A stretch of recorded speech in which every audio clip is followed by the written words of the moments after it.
Hello student, सभी को मेरे यूट्यूब चैनल पे स्वागत है। और अगर ये वीडियो पसंद आए तो चैनल को सब्सक्राइब ज़रूर करें। तो चलिए हम लोग आज पढ़ते हैं। आज जो है हम लोग अलजेब्रिक एक्सप्रेशन के बारे में पढ़ेंगे। अलजेब्रिक एक्सप्रेशन होता क्या है इसके बारे में पढ़ेंगे, ये कैसे बनता है इसके बारे में पढ़ेंगे और सारी चीज़ें हम लोग ये पढ़ेंगे। तो पहले नंबर पे हम इसके अलजेब्रिक एक्सप्रेशन से पहले हम एक पार्ट पढ़ लेते हैं कि कांस्टेंट क्या होता है। कांस्टेंट क्या होता है, कांस्टेंट किसे कहते हैं। तो कांस्टेंट जो है आपके वो नंबर जो बिल्कुल मतलब नंबर्स में होते हैं, जो क्या होते हैं, नंबर्स होते हैं। कांस्टेंट उन्हें कहेंगे जो नंबर्स होंगे, यानी नंबर्स में आपका जैसे नंबर्स में आपका 1 2 3 4 5 इस तरीके का कोई भी नंबर लेंगे तो वो क्या कहलाता है, कांस्टेंट कहलाएगा। कोई भी नंबर होगा, यानी कोई भी नंबर्स को, कोई भी नंबर हम लेते हैं, कोई भी फिक्स्ड एक वैल्यू लेते हैं, वो क्या कहलाता है, कांस्टेंट कहलाता है। इसमें अब ये भी कह सकते हैं कि कोई भी चीज़ फिक्स्ड है, जो चीज़ फिक्स्ड हो जाएगी वो चीज़ क्या कहलाएगी, कांस्टेंट कहलाएगी। फिक्स्ड वैल्यू को ही हम लोग क्या कहते हैं, कांस्टेंट कहते हैं। ठीक है, फिक्स्ड वैल्यू को भी हम क्या करते हैं, कांस्टेंट, यानी जिसकी वैल्यू फिक्स हो जाएगी उसे हम क्या कहेंगे, कांस्टेंट कहेंगे। यहाँ पे जैसे 1 है तो 1 हर जगह के लिए फिक्स है, 1 है तो 1 ही रहेगा हर जगह के लिए। 2 है, 3 है, 4 है। कभी कभी अगर हम कभी साइंस या केमिस्ट्री पढ़ते हैं तो उसमें भी के दिया रहता है कि के इज़ कांस्टेंट, यानी के की वैल्यू एक फिक्स है, उसकी कुछ वैल्यू होती है, इसीलिए उसको फिक्स माना, यानी जिसकी वैल्यू फिक्स हो जाएगी वो क्या कहलाता है, कांस्टेंट कहलाता है। कोई भी वैल्यू फिक्स हो जाती है उसे क्या कहते हैं हम लोग, कांस्टेंट कहते हैं। अगले नंबर पे आपका आता है वेरिएबल। वेरिएबल क्या होता है, वेरिएबल जो है, सॉरी पेन नहीं चल रहा है, बदल लेते हैं। वेरिएबल, वेरिएबल जिसकी वैल्यू जो है फिक्स्ड नहीं होती है, जिसकी वैल्यू क्या होती है, फिक्स्ड नहीं होती है, यानी जिसकी वैल्यू जो है वैरिड करे, वैल्यू जो क्या करे, वो वैरी करती है। क्या करती है, वैरी। तो जिसकी वैल्यू वैरी करे वो वेरिएबल कहलाता है। इसमें आपका x y z a b c कुछ भी हम ऐसा नंबर ले लें जिसको हम कुछ भी रख सकते हैं, या 1 रख दें, या एक्स की वैल्यू कुछ भी हो सकता है, 1 हो सकता है, वाई की वैल्यू कुछ भी हो सकता है, जेड की वैल्यू कुछ भी हो सकता है, यानी फिक्स्ड नहीं है। तो ऐसे टर्म जिसकी वैल्यू फिक्स नहीं होगी वो क्या कहलाते हैं, वेरिएबल कहलाते हैं। जनरली ये आपका यही जो होते हैं, जो आपके अल्फ़ाबेट्स होते हैं, इंग्लिश अल्फ़ाबेट्स, उन्हीं को ज़्यादातर ये लिया जाता है। तो आपको कांस्टेंट और वेरिएबल क्लियर हो गया। अब चलते हैं कि अलजेब्रिक एक्सप्रेशन होता क्या है। अलजेब्रिक एक्सप्रेशन, अलजेब्रिक एक्सप्रेशन होता क्या है। एक्सप्रेशन यानी कोई भी कॉम्बिनेशन, कांस्टेंट नंबर का कॉम्बिनेशन हो गया और वेरिएबल का कॉम्बिनेशन हो गया, उनको कनेक्ट कर देंगे कुछ ऑपरेशन लगा के। जैसे मान लीजिए मैंने लिखा 2 इंटू एक्स प्लस क्या लिख दिया 3। हमने क्या किया, 2 में x से मल्टीप्लाई किया और इसमें कौन सा ऑपरेशन लगा दिया, प्लस का, और 3 ऐड कर दिया, तो ये क्या बन गया, एक अलजेब्रिक एक्सप्रेशन बन गया। हमने क्या लिख दिया, एक्स प्लस वाई लिख दिया, ये भी क्या बन गया, अलजेब्रिक एक्सप्रेशन बन गया। क्या बन गया, ये अलजेब्रिक एक्सप्रेशन बन गया। तो जब भी आपका कुछ कांस्टेंट टर्म, कुछ वेरिएबल मिले और उसमें कोई भी साइन ऐड कर दें, चाहे प्लस माइनस हो, चाहे कुछ भी, कोई भी चीज़ हो, जैसे हम 2 माइनस वाई लिख दिए, तो ये भी क्या है, एक अलजेब्रिक एक्सप्रेशन है। हमने क्या लिख दिया, 4x स्क्वायर 3x प्लस 2, ये भी क्या है, एक अलजेब्रिक एक्सप्रेशन है। ठीक है, तो अलजेब्रिक एक्सप्रेशन जो है आपके, अलजेब्रिक एक्सप्रेशन जो होते हैं इस तरीके, कुछ भी एक्स वाई लगा के, एक्स वाई प्लस जैसे 2 लिख दिया, ये भी क्या है, आपका एक अलजेब्रिक एक्सप्रेशन हो गया। यानी कुछ भी उसमें आपके कांस्टेंट टर्म हो, वेरिएबल हो, उसमें ऑपरेशन प्लस माइनस इस तरीके से हो, तो आप समझ जाइएगा कि वो क्या है, अलजेब्रिक एक्सप्रेशन है। ठीक है, अगले अगले नंबर पे जो है आपका जो आता है आपके टर्म्स के बारे में आता है कि टर्म क्या होते हैं। टर्म्स जो होते हैं टर्म, अब देखिए टर्म जो है दो टाइप्स के होते हैं। टर्म कितने टाइप्स के होते हैं? दो टाइप्स के होते हैं। एक जो होता है आपका लाइक टर्म होता है और दूसरे जो होते हैं आपके क्या होते हैं? अनलाइक टर्म होता है। Unlike term. तो आपके लाइक टर्म में क्या आते हैं?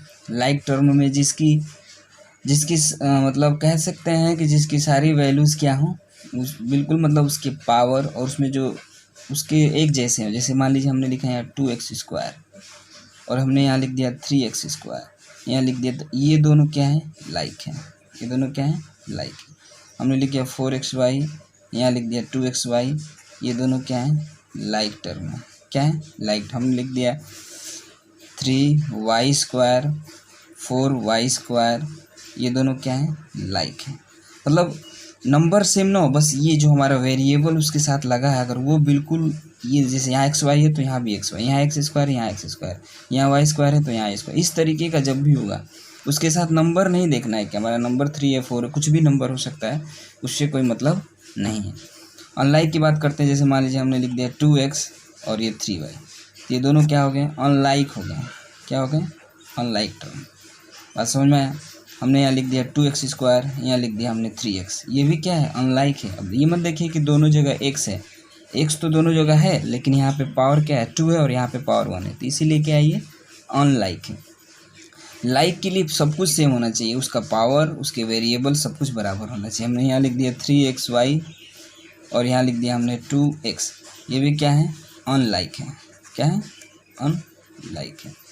यानी वो टर्म जिसके सेम लिटरल फैक्टर होंगे। इसको जो है, अब एक चीज़ और जान जाइए, जैसे ये जो टर्म यहाँ पे जो होता है, ये इस कांस्टेंट को छोड़ दीजिए, इसको हम लोग बोलते हैं लिटरल फैक्टर। क्या बोलते हैं?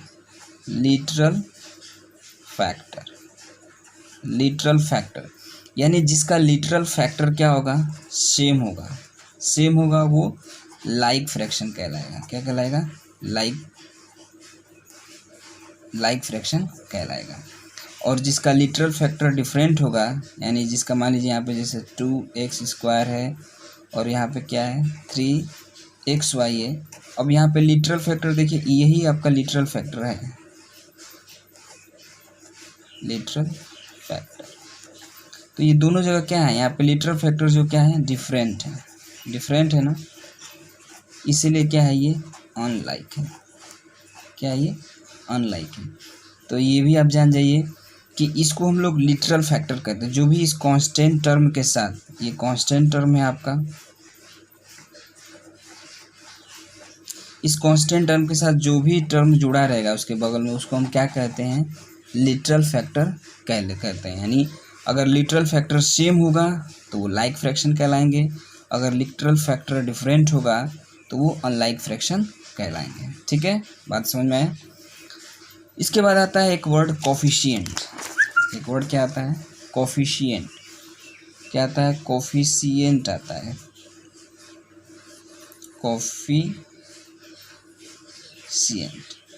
कोफिशिएंट क्या होता है? जैसे कोई भी न्यूमेरिकल वैल्यू का जो कोफिशिएंट होता है, देखिए दो आपके हमने यहाँ पे बताया कि 2xy है, तो इस ये वाले और ये वाले पोर्शन को हम लोग लिटरल फैक्टर बोलते हैं, अभी पीछे हम आपको बताए हैं। और इस वाले टर्म को हम लोग कांस्टेंट टर्म कहते हैं। अगर क्वेश्चन आपसे पूछे कि y का कोफिशिएंट क्या है, तो y का कोफिशिएंट जब भी पूछेगा, जब y का पूछ दिया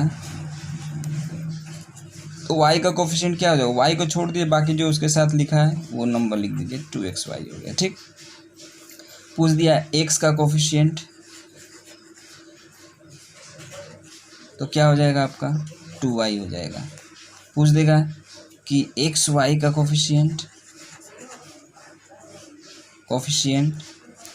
क्या हो जाएगा? 2 हो जाएगा।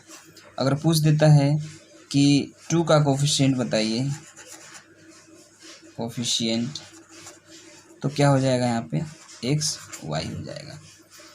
सॉरी यहाँ पे ये वाई हम लिख दिए हैं, वाई नहीं होगा, हमने एक वाई का पूछा है तो 2x होगा, यानी जो पूछेगा उसको छोड़ दीजिए, बाकी उसके साथ में जो भी लिखा हुआ है नंबर वो उसका कोफिशिएंट हो गया। इसका पूछेगा तो ये पूरा कोफिशिएंट, इसका पूछेगा तो ये और ये दोनों कोफिशिएंट हो जाएंगे। जब ये y का पूछेगा तो ये दोनों कोफिशिएंट, x का पूछेगा तो ये दोनों को, x y पूछेगा तो 2 कोफिशिएंट हो जाएगा। यानी कोफिशिएंट का मतलब है उसके साथ लगा हुआ, ठीक है। इसके बाद हम पढ़ लेते हैं टाइप्स ऑफ अलजेब्रिक एक्सप्रेशन के बारे में पढ़ लेते हैं। टाइप्स ऑफ, अगर ये आपको क्लियर नहीं हुआ तो कमेंट ज़रूर करें, अगर दोबारा अगर एक्सप्लेन करना होगा तो हम आपको कर देंगे।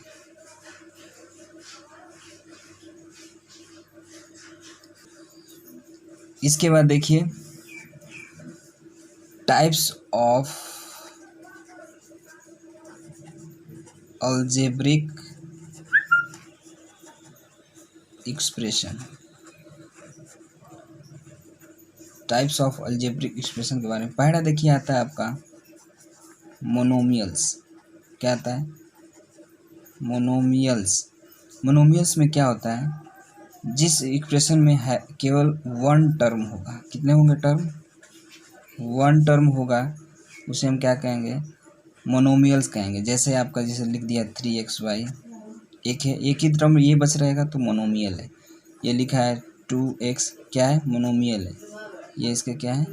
एग्जाम्पल है। फिर ये क्या है? इसके 2z है, ये भी क्या है? 2z है, सॉरी, तो ये भी क्या है? मोनोमियल। अब बात करते हैं बाइनोमियल। बाइनोमियल में जो होता है आपके दो टर्म होते हैं। कितने टर्म होते हैं? 2 टर्म होते हैं। जैसे 2x² प्लस 2 लिख दिया, या xy प्लस ये लिख दिया, या 3x प्लस 1/2 लिख दिया।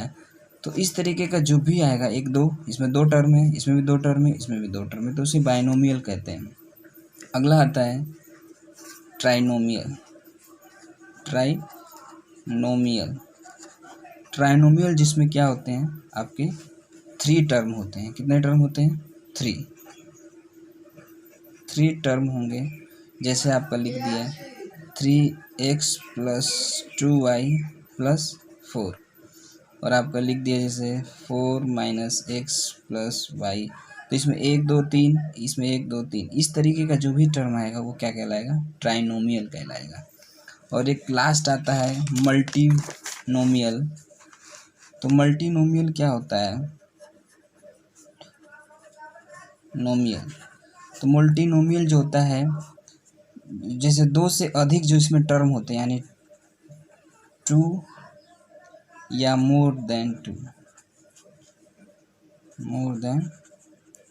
2 टर्म, उसे हम क्या कहते हैं? मल्टीनोमियल कहते हैं, ठीक है। तो इस तरीके का, जैसे मान लीजिए 2x³ 3x² plus 4x plus 2, इसमें 1 2 3 4 है, 2 है, 2 से ज़्यादा भी है, तो इसको क्या कहेंगे हम लोग? मल्टीनोमियल कहेंगे, ठीक है। इसको क्या कहेंगे हम लोग? मल्टीनोमियल कहेंगे। यानी 2 भी हो सकता है, उसे भी मल्टीनोमियल कहा जाता है। 2 से 2 या मोर देन टर्म होंगे, 2 या मोर टर्म होंगे, तब भी वो क्या कहलाएगा? आपका मल्टीनोमियल कहलाएगा।